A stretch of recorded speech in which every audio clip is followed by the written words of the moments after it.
Pokwa ila munabino bonso bozali kolanda émission prédication selon Guy Émile Foi c'est Kwabo pokwa mokolo lelo na manaka ya RTA OPH le canal du Dieu vivant.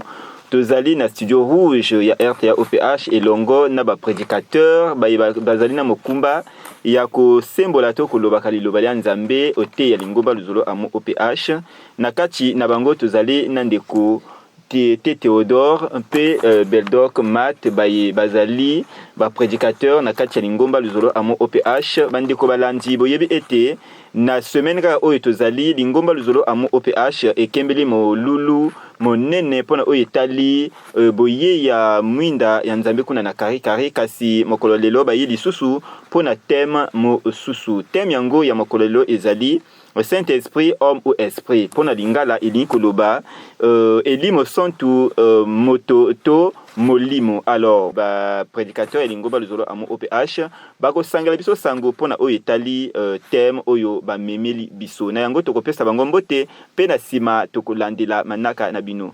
Ba prédicateur ya lingomba luzolo amo OPH mbote na bino pe boyibo lamu na studio rouge RTA OPH. Alors, le link quand vous allez komona a na RTA OPH état d'âme na bino ezandingi. Eza nango malamu. Alors, OK.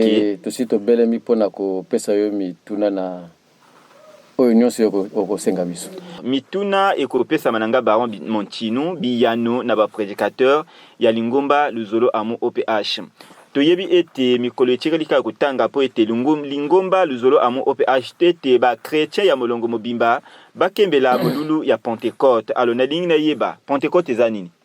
Pentecôte ezali manaka oyo ba juif na tango na bango bakoko na biso na tango na bango balaki kokembela na ete oyo bauti kosala babilanga pona ko tonda Nzambe na bango na oyo apesi bango babilia oyo apesi bango biloko nyonso bango balako luka balaka na manaka o balako sala pona ko pesa matondi na Nzambe na bango. Et ali manaka o balako sala na 50e jour après Pâques. Donc après Pâques so to compter 50 jours to komitano. Donc nous kuna balako sala mokembo na balako benga Pentecôte. Mais Pentecôte ya laki pona ko tonda Nzambe na ma eyo nyonso Nzambe apesi bango pona misala na bango o bauti ko sala. Tango to komina eloko ya ba wale ya laki na tango ya ba juif. Mais na tango ya ba chrétien ba tango ya ba Kristo Pentecôte ilinga koloba ete kotonda Nzambe na oyo nyonso basi bapesa ki bango. Mais na tango ya biso oyo na tango ya Jésus Christ Pentecôte ezali ko salama 50 jours après Pâques pona kotonda Nzambe na mai nyonso oyo Nzambe asali na oyo atindela ki bango elimo mosantu. Nzambe atinda bango elimo santo olobi ba juif na ba chrétien différence est nini entre ba juif na ba chrétien na tango ya ba juif ta ko lobela ba chrétien te parce que ba chrétien ba yi na sima ya Jésus Christ ikuna bali ko loba ba chrétien ba oyo bandima ki Jésus Christ mais ba juif ali ba koko na biso ba oyo ba alaki avant que Jésus Christ ayaka toza ko lobela na tribune spéciale pona oyo etali molulu ya Pentecôte édition 2023 oyo lingomba luzolo amo OPH bazali ko beleme pona ko kembela mululu mango alondeko Beldoc Matt to yoyokaka na oyo Guy Émile Foi c'est Kwabo alobaka pe na miyimbo na bino que Pentecôte fête des purifiés ezali fête des purifiés pona nini? Merci papa Mopandi Sango. Pentecôte ezali fête de purifier pona nini parce que moto oyo azo yamba molimo mosantu il faut azala purifier parce que molimo mosantu ekokite ko yaka ko s'installer na mutema ya moto oyo azate purifier na mutema ya moto oyo mutema ne etondi mabe ni wana papa Tchété Théodore alobi na yo que Pentecôte ezali fête na moment oyo ya ba chrétien ezali fête oyo ba apôtres ba recevoir Esprit Saint mais avant que ba recevoir Esprit Saint esengela na ba apôtres ba se préparer parce que Esprit Saint elingaka place oyo ezali na kimia. Donc nous wana Pentecôte na biso ezali fête ya ba purifier ça veut dire fête ya bato oyo ba njimi ko sambela Nzambi ba membre confirmé ba s'engager pona ko sala mosala ya Guy Émile Foi c'est Kwabo to mosala ya Nzambi. Donc il y a que le été na lingomba luzolo amo OPH bato mabe bazate te bata mabe bazali bato nyonso na si abali bata malamu te bata mabe bali bata kitoko pe bayali mais ce qui lelo toko joanda kisa pona nini Guy Émile azobenga ngo fête des purifiés toko joanda kisa lelo soki babenga ite ya kotelisa ngai na mariage na ngai nazali kosala mina kosali na kobelema na kobongama na kolata elamba kitoko mpona bato nyonso batala ngai. Mais lelo boye tozokende na mokembo, tozokende yamba Esprit Saint. Esengeli na yala ndenge nini? Nazokende yamba Esprit Saint. Alors na Bible balobi te ngai nzambe na ali bule, bayo nyonso bakoyaka epai na ngai mpe bazala pe bule. Donc mpona kokende yamba molimo santo esengeli na mibongisa na nzoto na ngai, parce que oyebisi biso na lozolo todombeke. Donc na nzoto déjà na mibongisi, mais mpona koyela purifier esengeli ete ngai molimo na ngai molimo, parce que nzoto na ko sokola ngo na savon, mais molimo na ngai motako sokola kaka nzambe motako sokola ngo na oyo to salaka na mobeko ya mibomi, c'est-à-dire ko salela la loi des sacrifices. Donc pona ko kondo yamba elimo sato, pona ko kondo kutana na ye, pona ko kembela ye esengeli ete ngai na se purifier. Lokola nzambe asengaki na bana Israël tango babimaki na Egypte, bakomi na kati ya esobe kuna ezanga mai na Mont Sinaï. Mais nzambe alobaki nini? Yambo boya kokutana na ngai esengeli bomi bongama mikolo misato avo boya kepa na ngai, ata moto moko ta kosimba ta mwasi na ye. Bino nyonso bo se purifier esengeli bino nyonso bomi bongama. Biso pe to salaka yango. Donc puisqu'il y a les culte d'adoration, puisqu'il y a elimo santo zoko ndo yamba, elimo santo zoko ndo kumisa, mais esengeli na mi bongisa. Donc pour na kokende na ko bongama na nzoto, mais surtout na kacha mulimo esengeli ke na kacha mulimo na ngai na se reprocher de rien. Esengeli ke na kacha mulimo na ngai na likambo na motote, mais pour na kosela nyonso na esengeli ke ngai na sela mobeko. Ndenge nzambe asengaka ngo na kacha Exode 19 esengeli na se préparer, na se purifier, parce que oya ko no yamba l'Esprit Saint kaka oyo pe alipe saint. Or et loko ko rendre biso saint kaka ni la loi des sacrifices. Mais pona mangomba mosusu o ba ko kembela kamululu ya Pentecôte. Bango pe ba respecter que loi ya sacrifice to po ba ya kana lingoma luzolo amo OPH po ba respecter loi. Ko soki ba respecter que loi ya sacrifice, mais oyo ngana yebi que sacrificateur na tango oyo tozali koloba eyali Guy Émile Lefoy seti kwabo. Ailleurs wana éviter ce que bali mena kanisi baalité. Sinon que kaka na kacha luzolo basala ka la loi des sacrifices. Mais la loi des sacrifices ngo isala makandinge nini? Na ngolo to confondre te ba sacrifice oyo to pesa ka lokola mabonza et pas ya papa pasteur, soki et pas ya mu peso ke pas non. Alors que la loi des sacrifices eyali likabo oyo to pesa kana yemo konzambi. Et to pesaka ngo na moto oyo moko aponi awana se Guy Émile Lefoy kwabo ni na yemo to pesaka la loi des sacrifices. Na Bible to tangaka ete Jésus-Christ de Nazareth ayaka ka pona ko se sacrifier pino pona molongo mobien pona ni les sous ko sala ba sacrifice. Oui. Wana raison que Jésus-Christ ayaki pona ko pesa motema na pona ko pesa nzoto pona ko ya ko sopa makila na ye pona ko sokola biso, oui tonzimi. Mais ce n'était pas suffisant, ce n'était pas ça. Parce que Jésus-Christ ayi pona ko ya ko longola masumu na biso aki pona ko ya ko sauver biso, c'est vrai. Mais yana likambo moko lingolo bateti comme yi aya ko pesa molimo na comme aya ko pesa nzoto comme aya ko tangisa makila na pona biso que la loi des sacrifices et yana ngolo susu na tinate. Non, to kosami. Oyebite na kacha jardin d'Eden yana bato basala ki mabe kuna yana bato basumoka ki yali Adam na Ève. Mais yana punition oyo nzambe apesaka na kacha jardin d'Eden na Adam et Ève. Mais punition na timo kola lelo eyali. C'est quelle punition? Punition alobaka na nini? Yo mobali pona kolia esengeli obimisa nini? Motoki na yo. Yo mwasi pona kobota esengeli obota na kati ya pasi. Mais ti lelo so na maternité basi obotaka na pasi te. Lelo nga pona kozwa lipa e utaka na likolo ekoyaka. Mais sengena bimisa motoki pona kozwa lipa pona kozwa eloko ya kolia. Mais loi wana makamwana on nzamba alobaki ti lelo nani yali. Alors ndeko Beldoc Mato naningi na bakisa quand même parce que l'air yo opposé question, donc ça veut dire que na luzolo batamabe bazalité. Déjà que il faut oyeba que partout dans le monde nul est parfait. To vivre que kaka na grâce ya nzambe.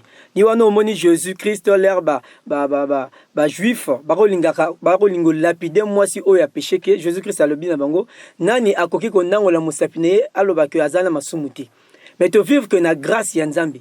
Exode 19 verset 14 à 15 et le binini wana eza loi l'air nzambe akoloba na bana Israël que avant boya kepa nanga il faut se purifier, se sanctifier. Pourquoi? Parce que moto moko te akoki ko kenina nzambe na masumu nyonso. Puisque roi David a lobi, je suis ma mère m'a conçu dans l'iniquité et je suis né dans l'iniquité. Donc to bota maka déjà na masumu. Mais puisque nzambe azali nzambe ya grâce, azali nzambe oyo atonda boboto. Donc esengeli ke apesa biso faveur wana to grâce wana to se sanctifier.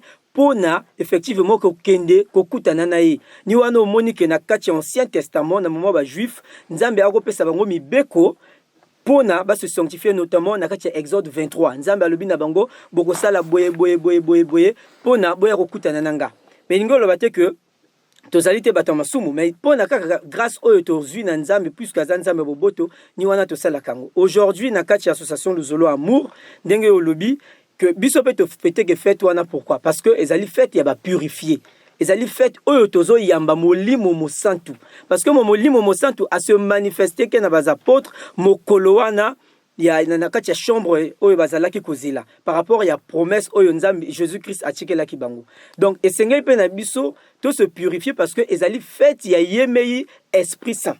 Alors, boza kolanda kaka émission prédication selon Guy Émile Foy c'est quoi beau pour o etali molulu ya Pentecôte édition 2023 na thème Saint-Esprit homme ou esprit. Alors, lolenge ka nibino na Luzolo totangi message moko wa elobi bato Luzolo bango bakokumisa ka Guy Émile Foy c'est quoi beau mais pour la nini fête ya Pentecôte na kati ya Luzolo. Bato ya Luzolo bazate ba ate bazate bato oyo basambelaka naloba soki ndenge nini biso to sambelaka nzambe oyo ezali Jésus-Christ mais ezana mystère moko bato esengeli na bango ba comprendre là balobaka Dieu le Père, Dieu le Fils, Dieu le Saint-Esprit égale 1. OK oko sembola biso yango na Guy Émile Foy c'est Chikwabolaire azo ya kalobi nazali missionné ya Jésus-Christ donc na yiko continuer mission ya Jésus-Christ. Ce que moi na kati ba test na biso même na texte d'engagement toujours parler toujours na Jésus-Christ. Biso tozate bato à croire que tu es na Jésus-Christ. Donc c'est tout à fait normal puisque toza ba chrétien. De croire que na Jésus-Christ et que Jésus-Christ n'y est Esprit Saint et que Jésus-Christ n'y est Azali pe papa. Donc c'est tout à fait normal que to sambela peut te fêter fête wana ya ba chrétien parce que Azali fête ya batoto oyo ba croire que na Jésus-Christ o batoto va croire que na Esprit Saint. Tete Théodore obakisi nini pona oyo message to tangia wa moto ya lobi ete bino na Luzolo bo kembela ka Guy Émile Foy c'est quoi bo butu moyi lokola na zo mona na batini na bino eza elongi ya Jésus-Christ mais elongi ya Guy Émile Foy c'est quoi bo pona nini bino bo kembela ka mululu ya Pentecôte to sala ka mokembo ya Pentecôte parce que ete c'est parce que ndeko uchi ko lobango nzambe tata nzambe mwana nzambe molimo bali bango misato te ma alika ka 1 moto moko ilingolo bateti biso na kati ya Luzolo to yibi nzambe te biso na kati ya Luzolo to yibi Jésus-Christ non au contraire moto oyo a canalisé que moto oyo a dirigé que l'association Luzolo Amour et ali Jésus-Christ mais to yeba kaite to sala ka molimo ya Pentecôte parce que to lobino c'est parce que yali culte d'adoration to pesa kanaye Yemoka uchu ko lobango te rassembler moi mes enfants qui ont fait alliance avec moi par le lien de sacrifice. Donc biso boy to nzimi ko landaye, biso boy to nzimi ko salaye to sala ka mokembwana. Mais alors 50 verset 5 à 7. 5 à 7. Pona ni na kacha Luzolo alors que to ali na kacha Guy, pona to ali na kuna balobaka te kuna basambela kaka Guy Émile bayebi Jésus te non. To ko loba liboso boy. Tango nzambe moka pesa liboso promesse. Habite na mikoleko ya kangai na kotindela bino molimo na ngai ni kuna Jésus apesa asembola lususu na bayeko na ete bino yambo boko ndo banda mosala ngai sengeli bodzela oyo papa apesa bino promesse tango koyaka ni kuna boko ndo banda misala na ngai e yambo yemoka zonge pa ya papa na ye apesi lususu promesse mususu na kotindela bino elimbo santo na kotindela bino mokosoli oya koya kovanda na bino oya koyeba kokamba bino oya koyeba kolobela lisusu mai oyo ngai na lobi na bino te motango asiakaki eyali Guy Émile Foy Sechikwabo et to lobi sika suko ete to kosembola ngo to koyaka na liboso parce que eyali motuna olobi kuna te molimo santo ali mototo ali esprit to kozelo zongela ngo lisusu donc pona koloba ete Dieu le Père nzambe tata nzambe mwana nzambe molimo santo lobiti bali bangomi sato te me bali moto kaka 1 moko or Guy Émile Foy Sechikwabo et ali promesse oyo Jésus-Christ atikaki na ba yeko na ete na mikolo yaka na kotindela bino molimo santo mokosol akoya kova na bino or lelo ele mokosoli yango asi ayi ni Guy Émile Lufwa Sechikwabo soki lelo elimo santo ali nzambe Guy Émile Lufwa Sechikwabo oyo ayi ye mokosoli ali pe nzambe tozo lobela kaka na oyo etali molulu ya Pentecôte édition 2023 kasi na ligne na yeba lolenge kani Esprit Saint et manifesté que na bas apôtres ezalaki na vision na ndoto to face à face eyelaki ndoto te eyelaki vision te ba apôtre balaki okati ya ndako balaki kobatela mibeko oyo Jésus alobana bango te yambo bokondo banda misala na ngai esengeli bovanda esika moko don balaki na Jérusalem esengeli bovanda bodzela promesse oyo papa asalaki mpona bino avant que bokondo banda misala na ngai etango mokolo yango ekokaki don ni mokolo ya Pentecôte mokolo oyo elimo santo eya kokwela bango donc elaki na bangonga ya ba 9h balaki kosambela Esprit Saint molimo santo eyi ekweli bango o na mituna bango to ale komona ba moto e ali kopela na mituna bango bato bakomi koloba bo balaki na libanda ba monti no ya likambo ya mekambo ba muso balobiti te bato wana ba meli masanga e ali na ningongo ya 9h ndingeni ba meli masanga balango na bango te balango te tadi mais likambo moko ya kamwa eleka kuna nini oyo ba poto balaki lo bo bayambaki molimo santo oyo bango balaki koloba motala motako yokango na ndinga na ye tala likambo kamwe salama mais nini salama ka iti motona motazo longa loba na langue maternelle na ye pe batutu bazoyoka poko zwandakisa moko ya na kati ya Biblia oyebite tango bato bazwaki likanisi ya kosala la tour de Babel tango babandi komatisa ndako mais tango nzamba moneke mais bato nini bazali kosala yohana mwangisaki tour de Babel mais tango mwangisaki tour de Babel bato balaki koyoka na lisusu te oya koloba oya zoyoka te alors qu'au départ avant tour de Babel bato nyonso baloloba kaka ndinga moko mais après la tour de Babel bato balaki koyoka na te oya loba ekomi kilaro oya loba ekomi kimbosho oya loba ekomi kiteke donc bango na bango balaki koyoka na te et voilà tala ndenge nini bandinga eya komwaka na kati ya mboka mais maintenant na mokolo ya Pentecôte c'était le contraire oya azali koloba kiteke oya ali koloba kimbosho oya ali koloba et moto na moto azali koyoka makambo ya nzambe na ndinga na ye donc pour moi je me dis c'est le contraire de la tour de Babel. Pourtant bandinga laki mingi kuna mais moto na moto o Esprit Saint ala ko lobana pot bango bazako yokango na ndinga donc sokinga na limoteke o ba pot bazulu bangana zoyokango na kiteke donc c'est vraiment clair audible la ndinga na ngai. Alors ndeko Beldoc mato lobi par rapport à question no moni na seki même parce que question no eza question moko oyo moto ce qui a se poser na ngoj na oloba mais un problème pourquoi parce que nani akela ba longue izali nzambe nani agir ke na bato izali nzambe na partir ya Esprit Saint naï mais ce qui déjà ni ye azanzambe ni mokeli ya banjinga tout mais c'est tout à fait normal que atia banjinga wana na kati ya bazapôtre afin que bazapôtre baloba mototo ya la ki démonstration ya puissance ya Esprit Saint pour na bato ba yeba que mais ndenge nini puisque bato ko se poser la question que bazali ya ko soule mais ndenge nini tozoyo ka bango moto na njinga na ezala ki démonstration ya puissance ya Esprit Saint parce que nzambe ni ye moto akeli banjinga nyoso na mokili donc eza eloko facile na nzambe pona asala que bazapôtre baloba moto na moto après ce qu'on moni na kati ya Joël 2 et le bénini et là qui prophétie déjà et salamaki que na mikolo oye ke yaka bokomona que bana na bino ba vieillard ba ko prophétiser na langue ba ko loba et là bango bazo loba wana ba ko témoigner ba merveille ya nzambe ba apôtre ba ko témoigner ba merveille ya nzambe et mototu azalaki na makoki ya koyoka par rapport ya njinga na ye donc ni wana elakisaki ndenge na lobi na ibandeli que démonstration ya puissance ya nzambe Esprit Saint. Alors tozali kaka kokoba na masolo na biso ya pokwa ya mokolo lelo kasi tokozonga nanu sima ya talatala bongo tozonga na plateau na biso.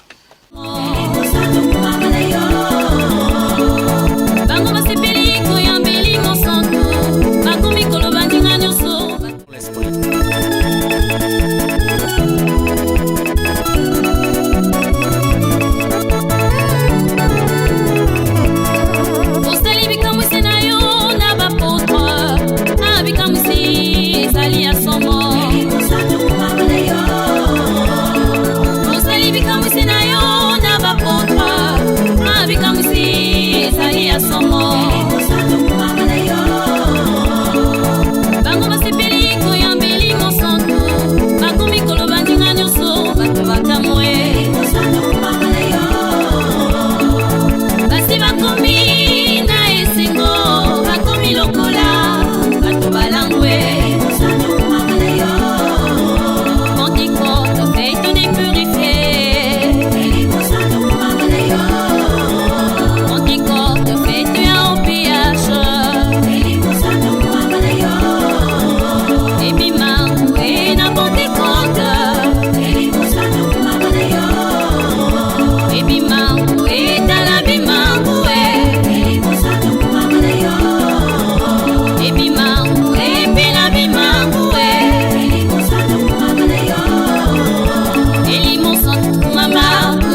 topelesi na équipe technique pona monso bazali kosala pona bilili kasi bandeko bino bozali kolanda biso tozongi lisusu na plateau na biso pona ko continuer thème na biso kasi nazomona lokola na ilongi ya Beldoc Mat azani lekamba koloba kaka na question oyo posé pona ndenge nini bazapote bakoloba banjinga tu soki tozo exemple lelo par rapport à la technologie nabiso tozo mona que l'air il a conférence ba G7 ba kambo ebele le kaka na mokili to mona ka ba président va se réunir président du Congo azalaka président ya Russie ya Chine boko mona bango bazana ba casque parfois moto azo loba parfois azo loba en anglais mais oyo alobaka français azo yoka français ils osent traduire na français.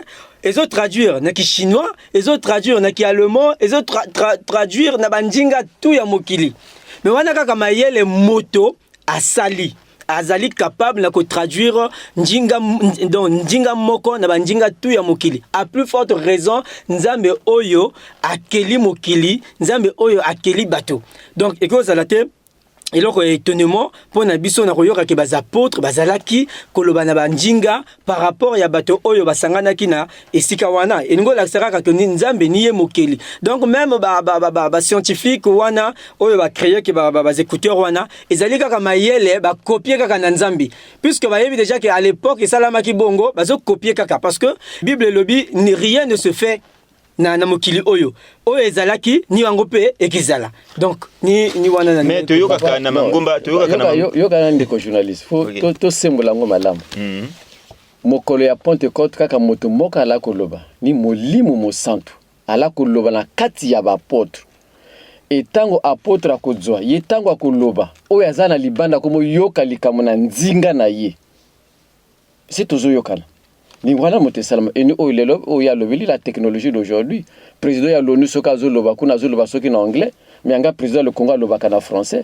azoyoka likamwana na français donc molimo mo santo azoloba au kati ya ba apôtre et ba apôtre bazo bimisa maye molimo santo azoloba bo balaki na libanda bo balaki kuna nzinga na kati ya Jerusalem moto na moto azoyoka likamwana na nzinga na ye yali makambo si ya nzambe mais toyoka kape bato mosusu bakolobaka ete azoloba na langue est-ce que wana ezali pe Saint-Esprit ekitelaka bango to ezaka ba invention na bango moko papa langue wana elle est compliquée wana na ko lobi lango te Bible lobi ceux qui ozoloba na langue mais bato wana bazako na bazoloba ça sert à quoi loba na langue quelle langue wana quelle langue ozoloba OK tozali kaka kokoba na émission na biso ba tata ba mama tozolobela na Saint-Esprit alors tosiki mo moke pona oyo etali ba langue oyo ekolobemaka mekasi tango mosusu pe tokoyoka kango te na yango na ligne na yeba est-ce que Saint-Esprit ezali moto to molimo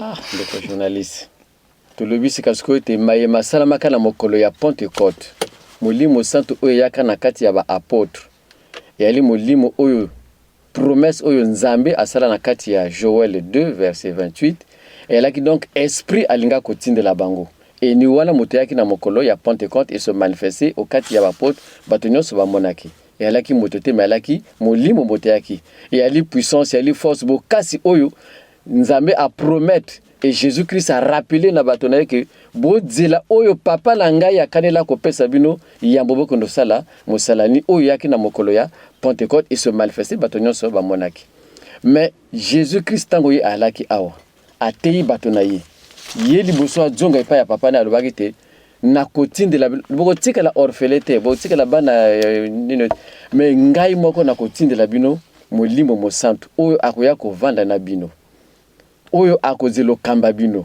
oyo akozelo yebisa bino mayengai na lobite toko tango na kati ya Jean 14 donc oyo akoloba te na kotindela bino mokosoli ya laki molimo te mais ali moto oyo alinga koya kovanda parce que lobite ye wana akokamba bino ye wana akozelo te ya bino mais kote ya nini akotea na monoko or monoko ya nani na moto na molimo te monoko ya na moto ye wana akozelo te ya bino e akovanda na bino seku donc elaki moto azala kotinda moto donc molimo oyo Jésus Christ oyo alobaki tina kotinda la bino elimo santo et ali moto alinga koyaka mais ali molimo te lokola oyo babilobi te esprit oyo ali na mosunu te ali na mokuwa te non mais molimo oyo yaki na mokola Pentecôte yali puissance yali force oyo yaki na ba apôtre mais promesse ya Jésus-Christ yali moto alinga koyaka pona koya kovanda na biso elongo oyo ala kolinga kokamba biso. Alors ndeko Beldoc mat pona différence entre oyo ekitelaka bas apôtres lolenge bozaka koloba pe oyo Jésus a prometaki na Bible, différence entre biloko mibale wana ezali wapi? Omoni acte 1 verset 8 Jésus-Christ alobi ke na kotindela bino puissance wana ni yango ke pesa bango makasi et que longola bango bomo parce que les apôtres balaki na bomo et que longola bango bomo pona kokinosala musala ya nzambi et le bien puissance et l'air to moni manifestation ya molimo mosantu et se manifester que na forme ya puissance na forme ya ba boule de feu. Mais à la différence na molimo mosantu oyo Jésus-Christ azoloba na kati ya Jean 16 verset 10 à 15 parce que alobi je vous enverrai un autre moi-même. Or, est-ce que Jésus-Christ ayaraki na molimo to ayaraki na bomoto na yetu? Toyebi que na Bible balobaka Dieu le Père, Dieu le Fils, Dieu le Saint-Esprit. Est-ce que Nzambe azali kaka esprit to azali pe moto? Mais na mangomba bakolobaka ete Nzambe azali mopepe, Nzambe akokomona na te azali kaka esprit. Nzambe azali kaka esprit. Ce qui bango balobi bongo. Alobi boy, celui qui a planté l'oreille n'a-t-il point d'oreille? Est-ce que esprit à cause de la tête, esprit va mona kaete? Or na katia Bible surtout moi même na katia Exode 2, Nzambe alobi que Dieu regarda les enfants d'Israël et eut compassion. Amoni bango ndenge nini? Ça veut dire azana moto. Genèse 1 verset 26 c'est le binini. Faisons l'homme à notre image et selon notre ressemblance. Ça veut dire que ndenge nga nazali, ni ndenge Nzambe azali. Et ce qui toque au monde dans Psaume 94 verset 9. Alobi oyo achim abongisi moto na matoi na miso na makolo ndenge nini yazali. Mais correspond to mona kaité. Mais ni wana yazana corps de gloire. Corps wana eko permettre yete puisque biso to péché ke Adam na Eva bazalai ko mona Nzambe. Yo ka bien l'air ba limbu manakati ya jardin d'Éden. Balobi nini? Adam et Ève se cachèrent de la face de Dieu lorsqu'ils entendirent les pas. Mais est-ce que molimo mosantu soka zo tambola oyo ka ba pandengini? Molimo eko zala awa oyo ka ba pate. Mais bango ba bomba ni Nzambe. Nzambe zo tuna bango yaki conversation bako solola na Nzambe. Pona nini bo bomba ninga? C'est parce que tozali motaka. Ça veut dire que bako mona Nzambe. Maintenant ce qui Nzambe ndenge biso toyebi la Trinité, Dieu le Père, Dieu le Fils, Dieu le Saint-Esprit égale 1. Ce qui est déjà Dieu, le Père, Azali Nanzoto. Dieu le Saint-Esprit, le Fils, Azali Jésus-Christ. Aïe Azana Nanzoto. Mais pourquoi pas Dieu le Saint-Esprit peut Azala Nanzoto? Donc ce qui est l'homme moto a lobby que Moli Momo Santo a cause à la Nanzoto te, moto a nazo se tromper. Parce que, et comment mis bien que Nzambe, même Baba na Israël, les 70 anciens d'Israël, ba monaki Nzambe, ba moni Nzambe boye, et comment il y a entre Exode 24, Balobi, ils virent le Dieu d'Israël et sous ses pieds, c'était comme comment ça s'appelle ça, saphir. Donc, on va décrire corps ya Nzambe, nama kolonaye ezalaki lokola moi couleur moko boye.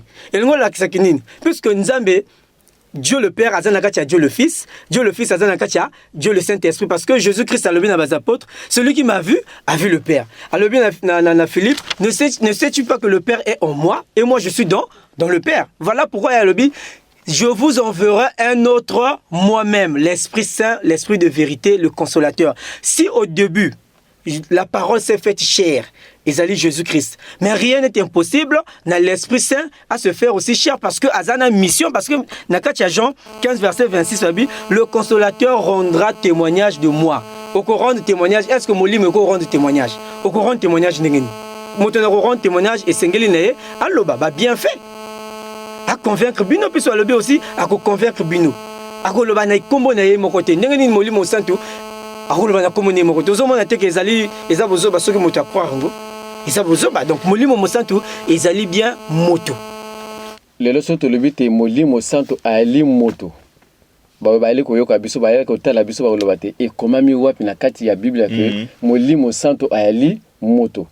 Donc toko zama komi ya Biblia pona ko laksa ite j'ai comment on appelle Molimo Santo mokoso ali moto. C'est parce que to lobite to sala bo kesini. O yaki na mokolo ya Pentecôte et ali Molimo. Et ali oyo Nzambe a promettre na ba apôtre. Et c'est l'esprit. Mais tu le vis de l'autre côté que oyo Jésus-Christ a promettre et ali moto akoyaka. Toko janda kisa. Soki to tangi na kati ya Jean 16 balobi boy. L'Esprit Saint vous rappellera, l'Esprit Saint vous parlera. C'est-à-dire molimo akoloba. Mais or na promesse à Jésus-Christ molimo o aliko yaka akozwa nzoto ya biso bato et akomi koloba na biso bato. Puis balobi dans Jean 14 que il vous enseignera, il parlera akoloba. Mais pour la koloba il faut aller la nini na monoko. Toujours na kati ya Jean 16 balobi boy molimo wala molimo santo mokosi wana koyaka akolobela na kombo na ngai, il me glorifiera kokumisa ngai, il me glorifiera. Donc il y a les motos à glorifier ou à tindi. Ensuite toujours na kati ya Jean, sur total na kati ya Jean, toujours na kati ya Jean 16, il dit l'esprit oyokoyaka, il va vous convaincre du péché. C'est-à-dire akoyebisa bino lisumu e ali nini. Or soki ali molimo oyo ali na nzoto te akoya koyebisa ngati lisumu elaka boy oyo kosala te oyo ali mabe tala ndenge esengeli yo sala soki ali na nzoto te soki azolobaka te ako convaincre nga na péché ndenge nini esala matin et c'est toujours yokana. Alors ensuite toujours na kati ya Jean 16 il dit molimo mosantu oyo koyaka il vous conduira dans la vérité.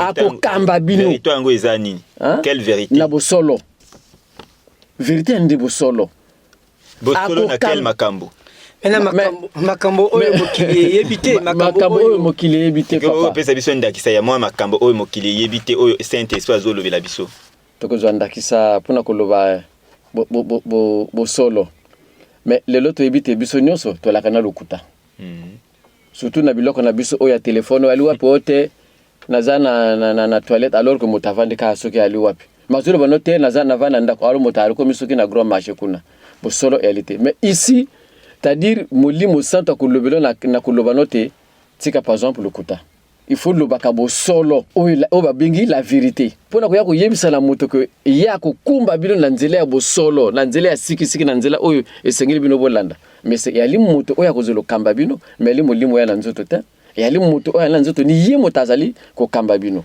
Et ensuite pona ko lakisa ete molimo santo ali moto tokotanga na kati ya na Bible na kati ya banzembo ya bayuda donc na kati ya Psaume 139 que molimo ali na mayele lokola ya biso bato molimo mosanto ali na mayele lokola ya biso bato toyemba quand même nzembo ngana ko kimila elongi ya molimo wapi soki na kena likolo na kokuta ye soki na kena sia toto na kokuta ye so na kena sia dit c'est même ça eli mosanto ana mayele ya biso bato. Et ensuite toujours na kati ya makomami balobi nini tonyongisa molimo mosanto te ne pas attrister l'Esprit Saint. Mais le lorsque on nyongisa alika moto nyongaka nyama nyongaka te ndeka nyongaka na yete mais moto anyongaka parce que ana makanisi akanisaka. Donc so balobi te to nyongisa molimo mosanto te ali moto donc molimo mosanto akoko nyonga lokola biso bato. Donc ça veut dire que ali moto lokola biso. Et ensuite il est visible, c'est-à-dire que monaï surtout na kati ya Jean 14 verset 17 il demeurera éternellement avec vous akozala pembeni na bino kino mokili ko suka. Mais wana nani motazoloba Jésus motalobi ndenge wana akozala na bino elongo na bino pembeni na bino. Donc yali moto biso tokomona visible boy tokomona na miso na biso boy. Or molimo ya pamba tokomona yete mais ya lobiti boko mona ya ko la pembeni na bino kino mokili ekosila éternellement il va demeurer avec vous. Donc ça veut dire que donc molimo oyo Jésus a promettre na batonaye et ali moto akoyaka moto lokola ngai boy ali na motu nzoto makolomnios et ali koloba et azali ko kamba biso. Alors ndeko be dogmat pona oyo lobi ndeko c'était Théodore yo bakisini au moni bato faut pas confondre manifestation ya molimo mosantu mokolo oyo bas apôtres ba recevoir kango. Et le bin na kacha acte 2 verset 11 que leurs bas apôtres bazalaki emporté na puissance wana bazalaki ko loba ba merveille ya Nzambe bako pesa ba zéloge na ya Nzambe. Or ndenge Jean 16 ezoloba par rapport ya mission oyo molimo mosantu akoya ko sala na mokili parce que alobi que ako témoigner grandeur nanga ako loba na kombo na mon côté parce que il ne parlera pas de lui-même mais ndenge nini esprit parce que Jésus alobi l'esprit n'a ni chair ni os. Mais ndenge nini esprit akoloba te na kombo na ye moko. Au moment que tozomona te esprit. Ozomona. Or so omoni mokolo ya ascension l'ère Jésus-Christ akomata. Moni bas apôtres bakomona na likolo. Bazomona likolo, eh bien ba angelo babimi balobi na bango, mais pour la nini bino bozomona na likolo. Ndenge oyo yake, ni ndenge pe akozonga. Mais azongi ndenge puisque ya lobi que je ne vous laisserai pas orphelin. Je reviendrai à vous. Mais akozonga na biso ndenge nini? Akozonga na biso na Esprit Saint. Pourquoi? Parce que na début Dieu le Père a régné que Tomoni Dieu le Père a cambi patriarche et Dieu le Père l'air assis qu'au régner, Dieu le Fils a qu'au régner, donc Jésus-Christ. Mais plus que ça la Trinité, il faut que Dieu le Saint-Esprit peut ayaka a régné. Ni wana Jésus-Christ a préparé la venue à Esprit Saint parce que la venue à Jésus-Christ, ce qu'au moins n'a pas Michel, au moins n'a pas Isaïe et elle a déjà prophétisé. Jean le Baptiste a préparé chemin il y a Jésus-Christ. Mais l'ère Jésus-Christ avant qu'il y ait il faut préparer chemin il y a Esprit Saint et après sa mission oyo Esprit Saint a koyaka ponako accomplir awana mokili. Et ça les différents ndenge manifestation oyo bas apôtres ba recevoir parce que ce que moi na acte 2 verset 11 alléluia bango bako sala bako louer nzambi bako ba merveille na ye mais na kati ya Jean 16 et komami bien noir sur blanc makambo oyo Esprit Saint akosala et ce que moni makambo ngo ezali moto akosala ngo pas Esprit Saint parce que l'esprit n'a ni chair ni os, l'esprit on ne le voit pas. Alors esprit non, il faut tout symbole bien. O ya luko bani wana. Mais tango ba angelo ba lobaki na ba porte que le lenge bozo mona Jésus azo matalikolo le lenge akozongela bino awa. Donc ilungo le bati tango akozonga et la molimo santo mais akozwa nzoto ya biso bato. Soki azwaki nzoto ya biso bato azawa pi pona ina tala na amona na biso te. Voilà motuna kitoko ni wana. Soki yasi azwaki nzoto ya biso bato aliwa pe parce que biso to mona kayete. Pas parce que to ucho lo bate molimo santo promesse ya Jésus-Christ ali molimo santo mokosoli akozwa nini nzoto ya biso bato. Est-ce que motango molimo santo ngo asi ayi to koloba na bino boy. Soki botangi na kati ya Luc 4 de 16 à 21. Jésus-Christ akokota na kati ya temple, ya kati ya temple. Akamati buku na nzambe afungoli akomi kotanga. Alobite molimo na nzambe ali na kati na ngai tindi ngai pona koya kosalisa bato tindi ngai na kamba bato na kati ya mwinde tindi ngai na salabui. E makambo oyo to uchi kotanga yango isi salami na ngai. Bato balobi kwa yo mwana ya mari to moni obotami awa olobate makambo yo uchi tanga wana salami pona yo bamemiye mindondo. Donc le lenge Jésus a salaki le lenge pe Guy Emile pe asali a lobi boui soki bolingi wo yeba ngai na ali nani soki bolingi wo yeba ngai na ali nani parce que to laki na milulu na mboka ya boko et asalaki likambo kuna me bata boko bala ko se poser question bala ko me ye ali nani o yazo lobate azoko jwa mwinde ya nzamba ali ko tina go biseka no me ye ali nani ni kuna ya dzongisa bango e ya no ete soki bolingi wo yeba ngai na ali nani botanga na kati ya Jean 16 de 10 à 15. Mayema komami kuna ni oyo ngai na yali. Or Jean 16 oyo to uchi ko sembola sikasuko oyo. Que non ya na Jésus Christ alwaki na kotindela bino mokoso na kotinda bino molimo oyo akozala na bino oyo akokamba bino oyo akoteisa bino oyo akobando kumisa ngai oyo akosala makambo nyonso tal apesi même maye oyo molimo santo akosala et to lobite moto akosala makambo na esengeli ala na nzoto ya biso bato. Mais nyonso biso to lobi awa esi kokisami na kati ya moto oyo biso nyonso to yebi Guy Emile Lufoi siti kwabo. Donc molimo mo santo asi azonga ki mo longo mobimba ba yebite ni oto ya loko yebisa bino kete molimo santo asi ayi ala okati na biso bato et ali Guy Emile Lufoi. Mais peut-être que bato ba yebi yete parce que amona na kate. Non. Parce que ce que zo mona moteto ko croire na yete. Voilà. Molimo mo santo amona na kate ndenge nini. Mais non ndenge akote to zo ki longyo. Ce qui est mis à mon anagate. Mais où est la photo à Kalati? La photo à Kalandengini. Alors, tu as la question à Nayo Lobby. Au moment que Bible et Lobby n'a biso makambo tout. Jésus-Christ avant qu'il y ait Kendi. Dengena Lobby a pessi prophétie à Koya Kamoli Monsanto.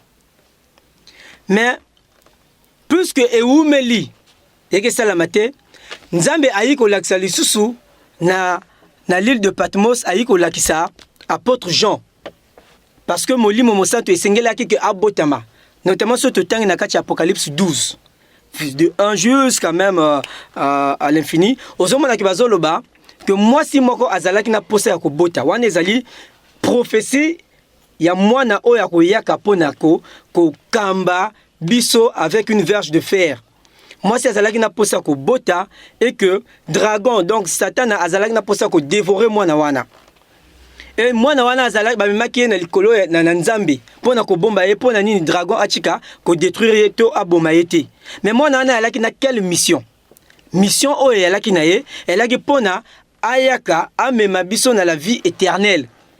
Akamba biso na la vie éternelle. Pona biso tutozwa la vie éternelle. Mais sur le moni Apocalypse 12, ils allaient livre il y a la fin. Donc Apocalypse 12 n'a pas attention le voir na Jésus non, mais Apocalypse 12 Jésus a assez abotami aké. Maintenant nini Jean a mon sous vision que moi si moral azalaki na demi et akobota. Non, ils avaient le la tautologie. Et gros ça la ma bonté. Au moni balobi na l'agneau comme immolé. Or, l'agneau immolé, et Zanani, et Zali Jésus. Mais cette fois-ci, ils ont parlé de l'Apocalypse, dans l'agneau comme immolé. Donc, ils ont l'accès à arriver, il y a mon santo pour Naroyaka, qu'on continue la mission Oyo, Jésus-Christ, à décrire dans l'Apocalypse 16h, versets 10 à 15. Alors, tu es Tebolobi et Guy Emile fois c'est Chkwabo Azali, Esprit Saint. Mais tant que soit Botamaka, Bilemwe, Monanaka était O Ezali, Monanzame, na tant ya Guy Emile, ni les autres sala était bon Jima, était Guy Emile fois c'est Chkwabo Ezali Penza, yé Esprit Saint. Bien, nakanisi, ba émission mingi to lexaka awa na la RTA OPH to si to lobaka te, nini aliko lexaka Guy Emile fois c'est Chkwabo Ali, molimo mo santo et que ni ye oyo promesse ya Jésus-Christ et uti ko salama na kati na ye. Ndeko journaliste. Pona ko laksa ete Guy Emile fois c'est Chkwabo ni ye molimo santo. To kene mo sekate. To ko loba boy. Que ni ye molimo santo. Or, ce total na kati ya Biblia. Nzambe ali omniprésent. Mais Guy Emile fois Chkwabo mai dina na moni pe pasteur pe ta sia bimisi pe maloba ndenge wana. Guy Emile fois Chkwabo alobi boy. Na lopoto hein que je suis présent partout où les enfants de Dieu se rassemblent. Que ngana ali esika nyoso oyo bana nzambe basanganaka. Or moto oyo akoya la bisika nyoso na tango oyo bato bali ko sambia likaka nani? Nzambe. Kaka nzambe utakoya na esika oyo bato basangani bali ko sambela. Mais wale bimi na monoko nani ya yemo ko motazolo ko yebisa biso lokola to lobisi kasko te yemo talbate subo lingi bo yebanga na ali nani. Mais awa par exemple Guy Emile fois Chkwabo dit moi je suis omniprésent. Ensuite alobi boy mais to yebite molimo santo eli eloko oyo koko kufate hein. Ça, il vit de, comme Jésus il va vivre avec vous éternellement. Guy Emile fois Chkwabo alobi boy que j'ai été établi sur terre pour régner éternellement. C'est dit de Guy Emile fois, c'est-à-dire que ngai batingai awa na se nzambe atinga awa na se na koyala awa na bomoya suka tendelote na okufate na alikaka awa. Ensuite, Guy Emile fois Chkwabo ayebi makambo nyonso elekaka dans le monde entier. Il dit je connais tout ce qui se passe dans le monde entier. Na ayebi makambo nyonso o elekaka na katia le monde entier. Mais bongo oyo elekaka na bongo oyo ezoleka na kati ya association na ngana ko yebango te. Donc ça veut dire que Guy Emile il est omnipotent, Guy Emile il est omniprésent, Guy Emile il est omniscient pour ça makambo nyonso. Il est omnipotent na nini? Yana ba manifestation ya sala ka mona na kati ya sanza. Oh sanza yo moko yoske yo mote oyo nzambe akeli yo ko ndobima na kati ya sanza. Wapi nguye ezana yo, wapi puissance ezana, wapi pouvoir ezana yo pona ko ndobima na kati ya sanza. Donc ma nyonso tolobi et kokisami na Guy Emile fois Chkwabo. Donc nous disons que Guy Emile fois Chkwabo ali molimo santo oyo Jésus-Christ abaite na kotinde la bino molimo santo mokosel akoya kovanda pembe na bino. Maintenant soto ke le susu mosika le susu pona olobate est-ce que ni ye vraiment molimo santo? Donc tokotala na ndenge ye abotami na ndenge ye akoli kune ko la peut-être mosika mais to kamataka te bilembo oyo nzambe e ali na ye. Soki ya na ye donc ça veut dire que Dieu le Père, Dieu le Fils, Dieu le Saint-Esprit, bango nyonso balika moto moko. Donc Guy Emile fois Chkwabo lokola bilembo nyonso ne kokami na ye ali molimo mo santo. Alors Doc Mat. Kaka na ndenge papa c'était à lobby.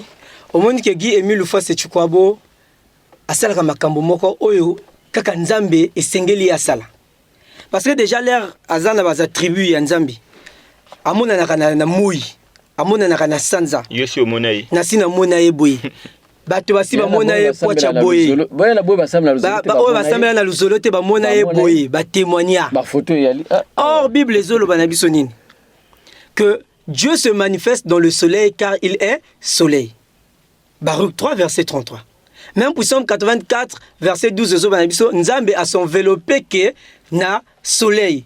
Maintenant ndenge nini moto ya mokili azwa puissance ou pouvoir wana à se manifester dans le soleil alors que place wana ezali réservé kaka na nzambe parce que Dieu est un Dieu jaloux. Akondima jamais moto az autorité na ye. Omoni ndenge asalaki na Pharaon puisque Pharaon a se glorifier. Nini asalaki abomaki Pharaon. Donc nzambe akokondima déjà te moto az autorité. Maintenant ce qu'on moni moto oyo azali partout. Bakomona ye na Pointe-Noire. Au même moment, bamoni na poto, bamoni na bas Amérique, bamoni nani est-ce que wana eza omniprésence ya nzambe. Nzambe kaka ni nzambe akoki osalango et alobi ce que vous avez un problème, bosenga na kombo nanga bokozwa solution. Or tozoyo mona na Bible ndenge Jésus-Christ azosenga na bas apôtres, alobi jusqu'à maintenant vous n'avez pas encore demandé. Ce que vous demandez na kombo nanga et bien makambo na bino ekisalama. Mais je Guy Émile fois c'est pour na paix ko confirmer divinité na ye alobi na biso bana na ye ce que bosengi na kombo nanga makambo na bino ekisalama et tozomona ba témoignage et que ko sambela na kombo Guy Émile fois c'est quoi yango waneza idolâtrie ezali donc idolâtrie ezanini mona papa Guy Émile fois c'est quoi ba bato batanga ka Bible en l'envers Jésus-Christ aza moto non to sambela na kombo na ye est-ce que ça idolâtrie maintenant pour nini na Guy Émile comme idolâtrie. Mais parce que yiso bato to bayibi ete ya botate azama na nzambe abotama. Est-ce que yo yebi oyebi historique ya yiso. Déjà ce comment la la Bible va parler on a 0 à 12 ans. Maintenant de 12 ans ti 30 ans à Rosalani. To yebité. Attends. To yebité ni nzambe Jésus-Christ a kosala. Maintenant ndenge ndoto abotate abalate. Papa journaliste. Moi parenthèse moke pona likamo uchuko lobawana. Nzambe ali mota kabolaka lokumu na boto mususu te. Dieu est jaloux, très jaloux même. Akabolaka lokumu na moto mususu te. To kamatonda kisana kacha acte des apôtres na acte 12. Yana moto moko ba bengi Hérode asala discours. Tanga siko sala discours bato balite o mongongo to ucho yoko yali mongongo ya nzambe. Nzambe asilikaki. Apesi Hérode nini? Liwa. Parce que akako nzima te moto ya mokila ya kozwa esika na ajwa lokumu na ekako salama te. Bisango to sambela na komba Emile to dwaka ba solution. Mayenyo so to singaka to dwaka yango. Maintenant soko lobité bato bako senga na komba Jésus mais soko tangi na kati ya Jean je crois na suka kuna balobi nini. Mayenyo so Jésus asala na mokili awa ekomama te. Parce que soko ba komaka yango kasi ba buku na ba buku linga ko koka nango pété. Est-ce que ba Bible ya ibisa kabiso makambo nyonso o Jésus asalaka te. Mais il y a des gens qui échappent à la Bible. Surtout le binote Jésus à Balaka. Mais la Sainte Seine, le mariage de. Comment tu appelles non? Le mariage de Canon. La Bible a dit monter à Balaka. Mais maintenant, ce qu'on tangue au social, au baloli, on comprend que non. Moto bali ko na kacha wa Eli Jésus. Parce que on bate oh mais Jésus il m'a invité que oui. Ce que Jésus m'a invité que bato ba meli ba langue ba masange sili bato ba suna posa komela mama ya Jésus soki moka alaki invité ponya ya ko mona Jésus na ko bate papa ye kuna masanga esili moi sina kata libala kuna alaka kamari mama ya Jésus basi mingi bala kuna mais pona nini oyo abalaki mama na ya ko mona Jésus te mais ni mari motazo ya ko mona Jésus pona lote papa ye kuna masanga esili Jésus alobiti tango nangana ni kokete mara libo sala oya ko yebisa bino Jésus a salaki makamu sana yikuna balwate abalaka mai na masanga mais mota soki la kayimo côté point na bimisaki masanga point na balaki mai na masanga bato ba meli balu oh masanga on peut kitoko mota balaki alaki nani alaki Jésus bon maintenant to zol susu ndaki sa mususu est-ce que Jésus ala ko yali ka parenthèse est-ce que Jésus ala ko tambola na basi to ko loba oui tango Jésus ya ko la musa Lazare Marie na Marthe ba ya ko yamba Jésus non mais Marie alobaka ni na Jésus ah Jésus tango yo soko la kanoyo awa kasi makambo oyo komeli ndeko nanga Lazare te mais alobi pourtant Jésus alobaka te bandeke bana esika kolala banyama bana babisika na bango kolala mais kasi ngai mwana moto ngai Jésus na esika kolala te mais point mara bakiti na tango yo ozalaka awa kasi maye liwa ekomeli ndekola ngai te. Donc ça veut dire que Jésus a okende kopema wapi loi ya ba juif ngolo banini egolo banini yo avant au banda côté ya il faut ozala nini marié. Mais or Jésus-Christ a été pour quoi abolir mais pour quoi accomplir. Puisque il y a le bien obéir na parole. Yimoko esengela ki na ye azali exemplaire. Donc c'est tout à fait normal que abala asala oyo nyonso parce que azali bien que homme azala ki te moteloko la biso.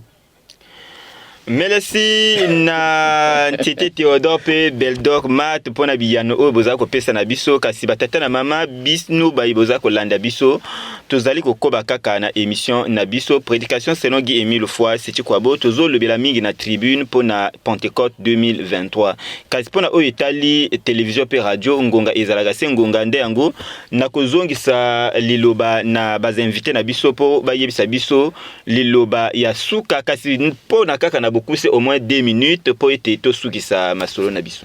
Merci papa Mopani Sangona koloba boye au moins Jean 14 verset 15 à 17 et lobi Jésus-Christ azoloba vous le connaissez parce que vous le voyez mais le monde ne le voit pas. Donc elingo loba kaka que déjà bas apôtres bayebaki Jésus-Christ. Donc Jésus-Christ plus là qui na kati il y a Esprit Saint là qui na kati il y a Jésus-Christ. Donc ça veut dire nini Esprit Saint azali moto puisque Jésus-Christ azalaki moto. Jésus-Christ a qui nzoto ya moto pour accomplir mission. Donc voilà pourquoi Esprit Saint lelo et la nzoto na moto ya Guy Émile Foy c'est chikwabo pour accomplir mission oyo Jésus-Christ a pesa kinaye parce que ya lobi na yi pour accomplir mission ya Jésus-Christ.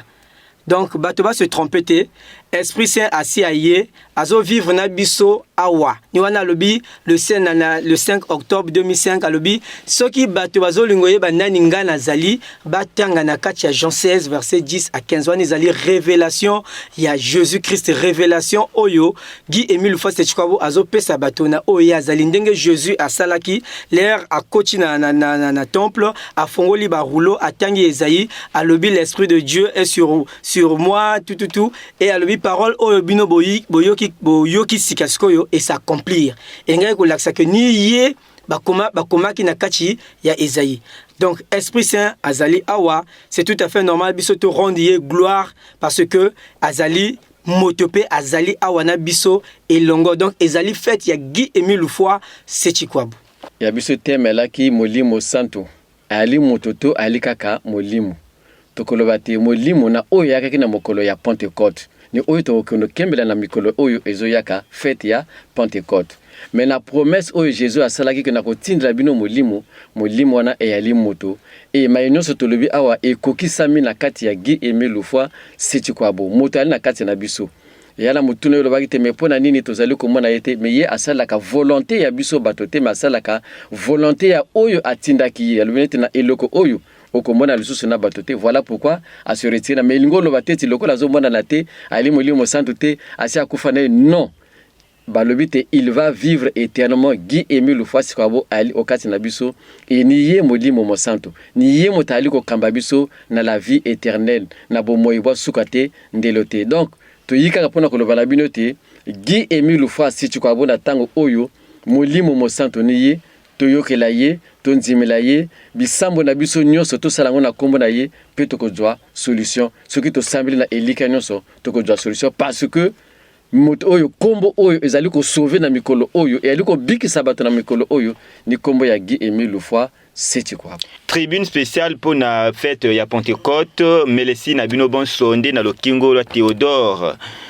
Nsiete tuye kosukisa émission na biso ya makola lelo matonji ebele na bino bonso bozu epusa ya kolanda biso na nzila ya technique na sungamaki na Jevei Kunga Belge Pambu pe Chancy Butoto na sima ya talatala tozwaki Martin Matumunga inde Baron Monchinu tokutani mikolo mususu pona thème mususu po ite émission prédication de Guy Émile Foy Setchikwabu ezali tango iso na manaka RTA OPH pona koyebisa bino lolenge kani lingomba lozolo amo OPH e kosalela kana po Italie prédication botika la malamu elongo na manaka RTA OPH.